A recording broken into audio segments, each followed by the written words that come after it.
Welcome to the Financial Coaches Podcast, where we talk about how to build your practice from startup to scale up while being the kind of coach your clients crave. Finally, a podcast for financial coaches. Here are your hosts, Maria Casillas and Cody Sizemore. Hello, everyone. Welcome back to the Financial Coaches Podcast. I'm Maria Casillas, joined here by my incredible co-host, Cody Sizemore, who just before we hit record today was telling me a little bit about a consultation that he had just yesterday. And it's a little different than some of the other ones he had, and it's a little bit the same as well. So without further ado, I'm going to ask Cody, well, how you doing, first of all? I'm doing good. Good. Yeah, That's overall, wonderful. been very busy lately for a number of reasons, but some business, some personal. But I'm feeling good overall. That's great. How about I'm yourself? happy to hear that. Yeah. Also, same, busy for personal and business reasons all together. Mhm. And it's just winding down, the school year's winding down. And as we wind down, there's always a wind up right before the wind down. So we're kind of in the thick of that right now, but I'm also doing well. I appreciate you asking. So I Oh, would love for you to just tell us a little bit about this consultation, because as I mentioned at the beginning, it was a little bit different but also very much the same. And that's kind of what I want to talk with you about today. yeah. Well, so with this consultation, something happened within the first like 3 minutes, and I feel like this is I wouldn't say it's a super common thing, but I definitely would say that it happens a decent amount. Okay. Not just to me, but to a lot of people. And basically what had happened is, I called this guy for the first time, said, "Hey, how's it going? Blah, blah, blah." We exchanged pleasantries for, a couple minutes. And then he like interjected and he was like, "Hey, just so you know, I just want to make sure that you're aware that I'm not looking to invest in anything. I don't know if you have a course or a program, but that's not going to be me. I'm just here to, pick your brain a little bit, get some new perspectives, and then I'm going to take it and run with it myself." Okay. And he was like, "And I just want to be upfront and honest with you right out of the gate." Okay. I And love that's how that. he That's opened how it you up. started out. I do have a quick question. hmm How did you meet him? How did he find you so that we can kind of know what made him reach out to you if he knew he wasn't going to invest, but still thought you had something to offer? Yeah. So he was a lead from one of my Facebook ads for like the pre recorded webinar that I have kind Okay. of thing. So, I had reached out to him via text, kind of texted back and forth with him, and then invited him onto a call, and that was pretty much that. So Okay. Proceed. yeah, so he hit me with that, and I think that like a lot of people would hear that and they'd be kind of like thrown off by that, like, oh man, like I'm getting found out, like like right out of the gate, or they would have these feelings of like, oh well, that sucks, like, is it even worth me like really putting my best foot forward here? Because, is it just going to be a waste of my time if he's just looking to get a couple pointers and then just go off on his own kind of thing? Um, and I think that that's an understandable place to come from, on like selfishly on our end, because, we're not wanting to have these calls just to have these calls. Like there's always going to be some sort of like selfish intent from the on the back end. And I say selfish in not a bad way, in actually in a totally acceptable way of wanting to make and bring on new clients. Like that's it's a big reason as to why we do consultations, if not like the biggest reason, right? Yep. Mm-hmm. Um, so he said that to me, and I basically responded to him, and I was just like, "Okay, sounds good, man."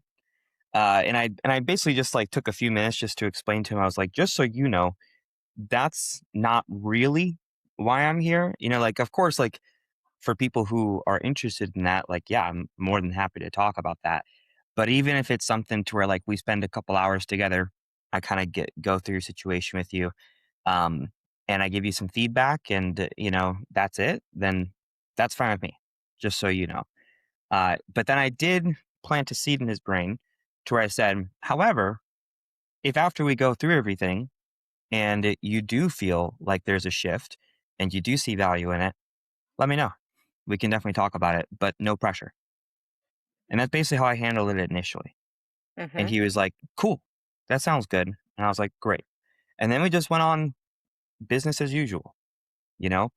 I basically like took that whole statement and that whole conversation that he presented to me, and I just basically like crumpled it up and threw it in the trash. You know, like I didn't think about that anymore. Uh-huh. Um, and that's basically how we kind of started the whole conversation. So beyond that, I will share. I'll just give you guys like a quick heads up. He did end up investing. He did end up becoming a client, and he did move forward with me. Uh, so that's the end all be all. But what I really want to talk about is what happened between the initial no and then the final yes. All right. Let's do it. So, so I don't think it's going to be a super long conversation by any means. I just really feel like I want to just kind of talk through a couple of the things that I felt may have helped make that shift for him. Number one is I think that just how I kind of like handled that initially, you know, to where I was Mhm. just like, hey, sounds good, man. You know, I'm just here. But I also left the door open, you know. I left the possibility of him changing his mind available.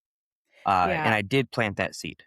I was Just just gonna say, not only did you leave the door open, but you gave him the key for that door. So hmm you you said, "Hey, this is something that I totally respect. If you change your mind, you ask me at the end."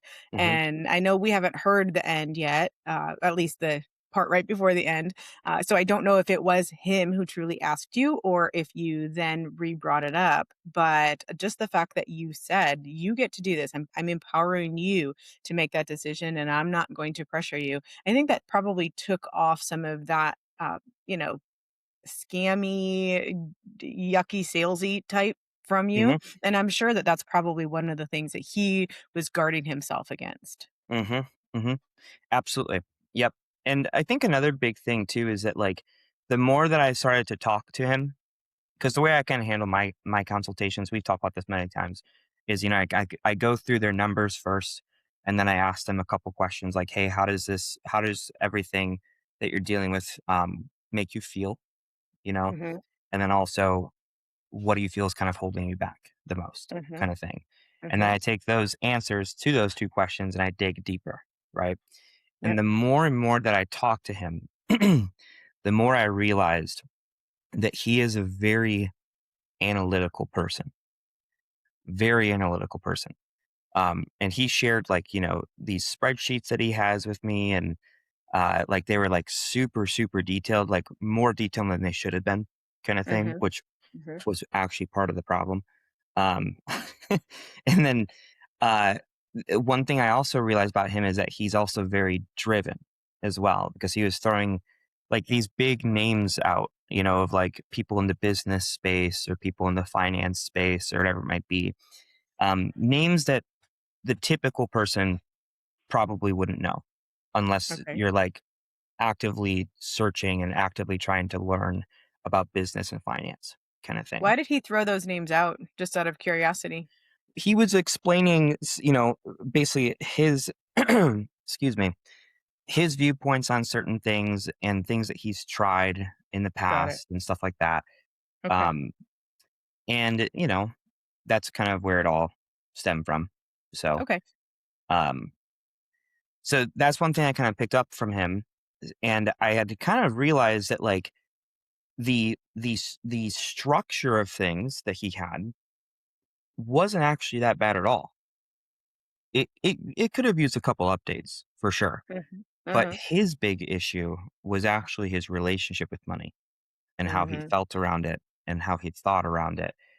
Because those feelings and those belief patterns then dictated his behaviors, which then dictated his lack of results, kind of thing. Yeah.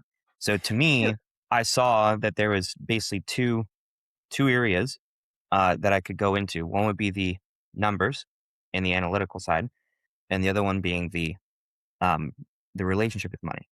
One was mhm, stronger, and the other one was severely lacking. So mhm.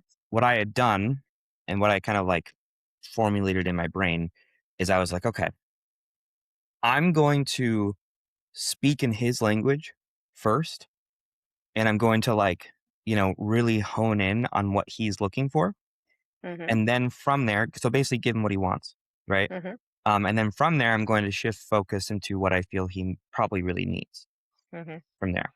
Mhm. So we talked about the finances and we crunched some numbers and we strategized and we talked about like, hey, I have this like brokerage account that has like, X amount of money in it.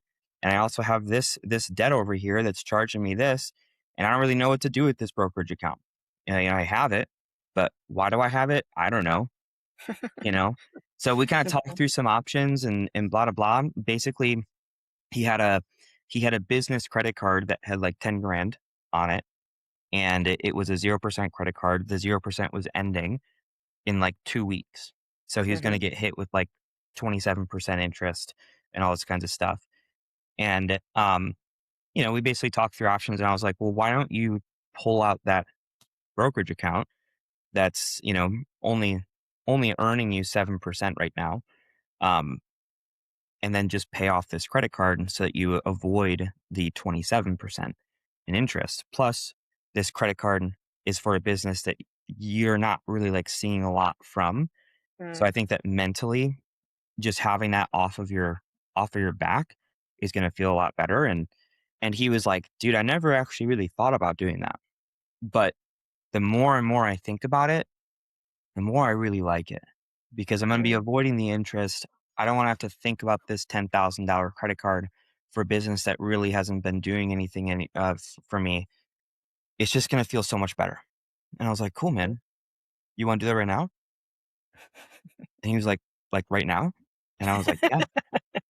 And he was like, okay. So, I so love it. on the call, he literally paid off a $10,000 credit card All on right. the I bet call. he felt good about that. Yeah. Yeah. So, he was feeling really good. And then I like showed him the numbers. I was like, well, here's if you didn't do it. And here's the timelines of everything. And then by doing this, now this is what we're looking at. And he got even more excited and everything like that. So I spent a lot of time just talking in his space, talking Yep. his language, and really giving him what he wanted. And I think that that allowed him to kind of like lower his walls a little bit Mhm. as we went into the relationship with money conversation. And we dug into that and we had a really, really good conversation. And then at that time, we spent so much time talking about the finances that I was like, hey, dude, I want to give you some feedback here because there's a lot of things that came up in our conversation that I think are really holding you back. Mhm. And I think that like if we made some shifts here, it would severely benefit you. But we don't have enough time today. So are you willing to set up another call to kind of go through that? And he was like, totally, totally. So set up another call. Then we hopped on that call and I basically went like almost 100% into the relationship with money, what we kind of found was holding him back, what might help him, all these kinds of different things, and how they're all connected as well. Not just what's holding him back, but why is it holding him back, right? Mhm. Mhm. And in that conversation, he had so many light bulb moments where he's Mhm. like, wow, that makes so much sense because I have been thinking this way and I have been feeling this way. And now that I think of it, I think that you're right in the sense that that's why I have this spending habit going on.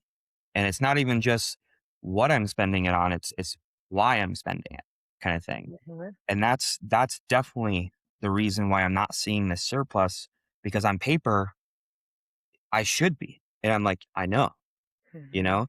Um so we had a really powerful conversation around that.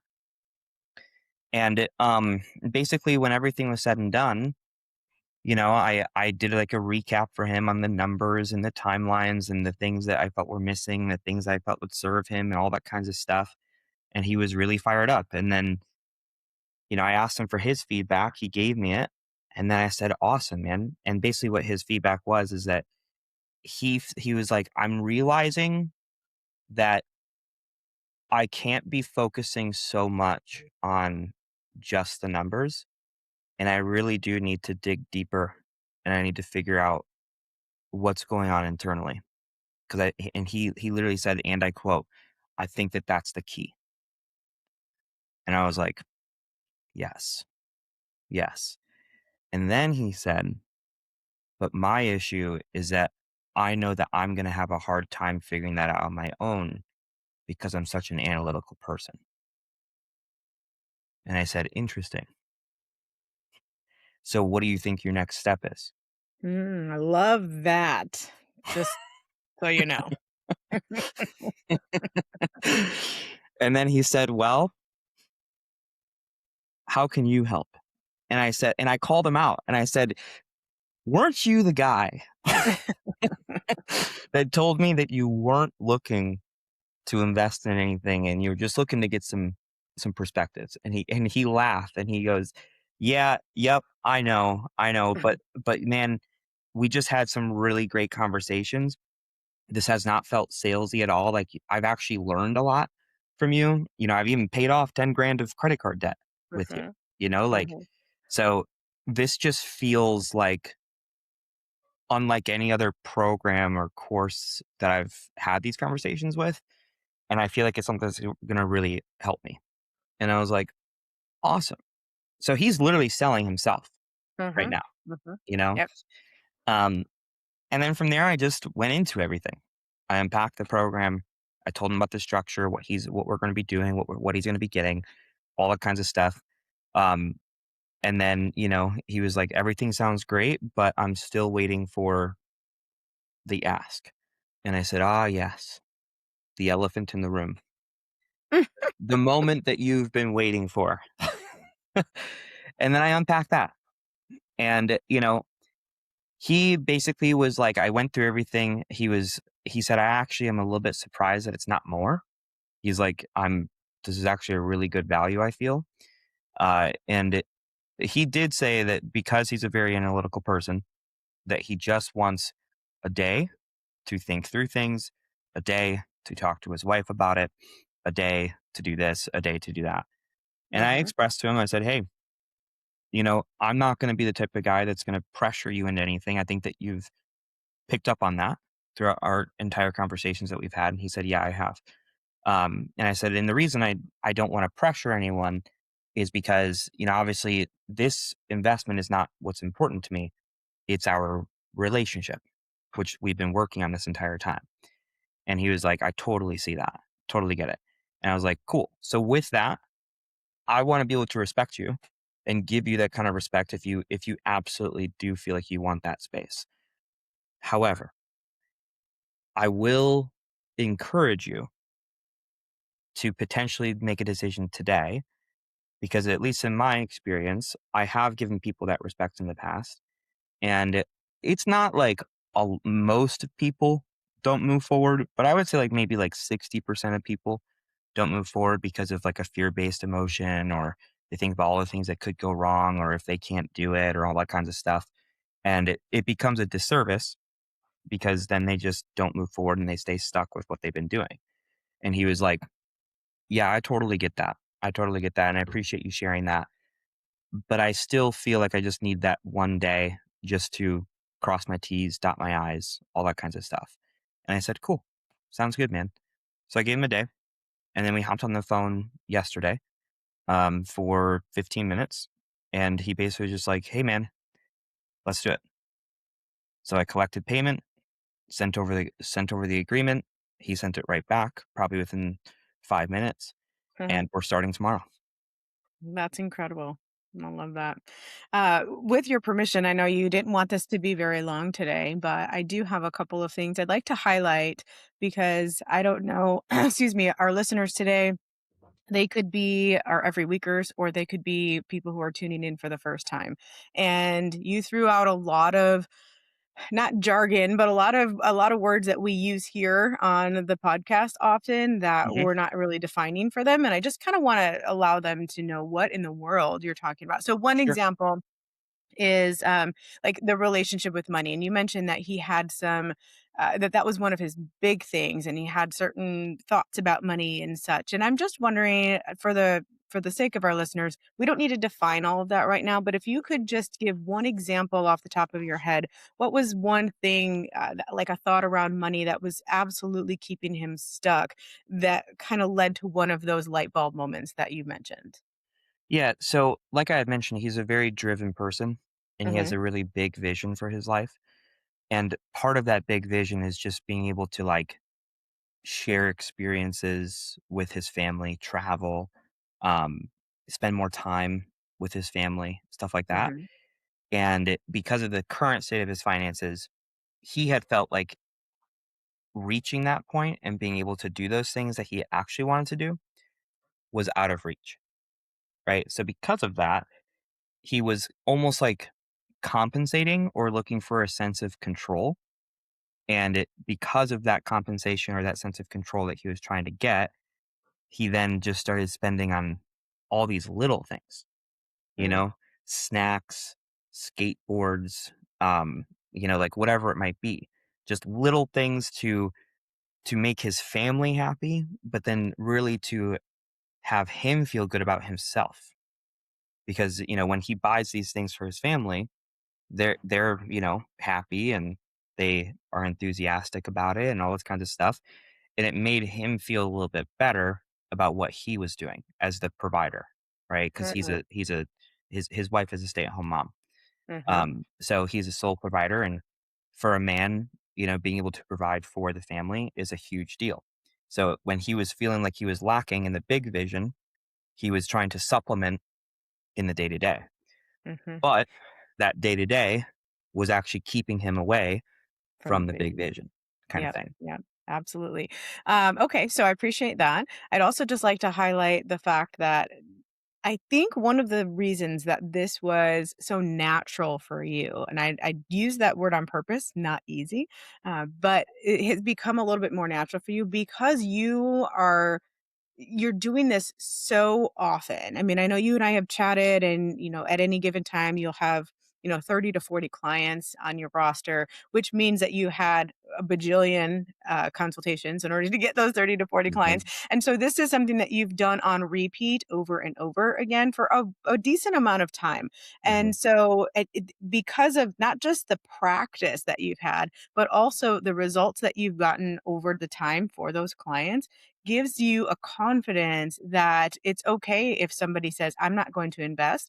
You can just legitimately be like, that's okay, man. I'm just here to serve you today. And in the back of your mind that that's a sincere statement, mhm, but there is a chance that he or she, depending who we're talking about that day, will decide to invest because they are seeing the value and you have that confidence. And so I just want our listeners to hear that, because when you said, a lot of times we're like, in a self-serving way, we're like, do I really want to do this consultation if this person says that they're not going to invest, blah blah blah. If nothing else, it gives you the practice, and that you need to put in that time and that practice in order to get to the spot where this is more natural for you, very much like it is for Cody.